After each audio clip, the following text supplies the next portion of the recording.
As we trace back our spiritual lineage to the early centuries, we find the Christian church a maligned religion. It was not popular. Many of the Christians in the early centuries paid the ultimate price for their faith with their lives. The Colosseum in Rome stands today as a testament of this fact. Under pagan Rome, the Christian church struggled along, but one thing was sure. The intensity of the persecution kept the church free from nominal and lukewarm Christians. If you were a Christian, you had to be all in. There was no middle ground.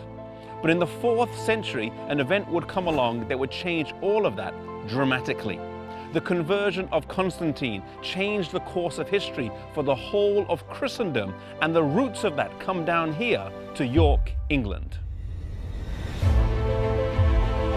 In 306 AD, Konstantīn was declared emperor here. His father, Konstantīns, was in Britain from 305 to 306 AD, and Konstantīn was with him until his death. He was then declared emperor, but it was not to be a smooth sailing. There were counterclaims to the emperorship from Licinius and Maxentius. And it was before a battle with Maxentius that Konstantīn felt he needed more help than just the soldiers he had, and so he sought the help of God. He believed he saw a cross in the sky and heard the words, "By this sign you shall conquer."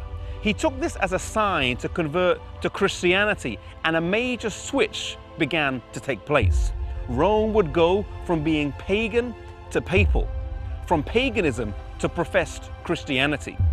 Many historians debate the authenticity of Konstantīn's conversion. Was it a deep-rooted biblical conviction, or was it a political ploy to keep a divided empire together? One thing is sure, though, that after his conversion, practices crept into the church that previously had no place there. Temples that were pagan were changed to Christian. The Pantheon in Rome was changed into a Christian church, and the names of gods were changed to Christian saints. For example, Jupiter became Saint Peter, and the list goes on.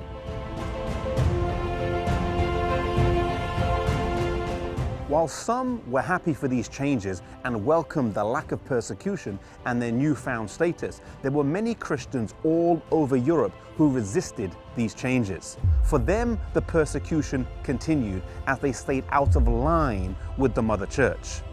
These were Christians who were maintaining the pure apostolic faith that was handed down to them over the years. There were scattered groups of people all over Europe, in northern Italy, in southern France, the Celtic Church here in Britain, and in various other places. The Bible refers to them as the church in the wilderness in Revelation chapter 12, verses 6 and 14.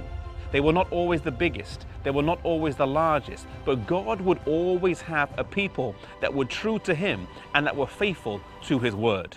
And so from this point on, two branches of the church would emerge.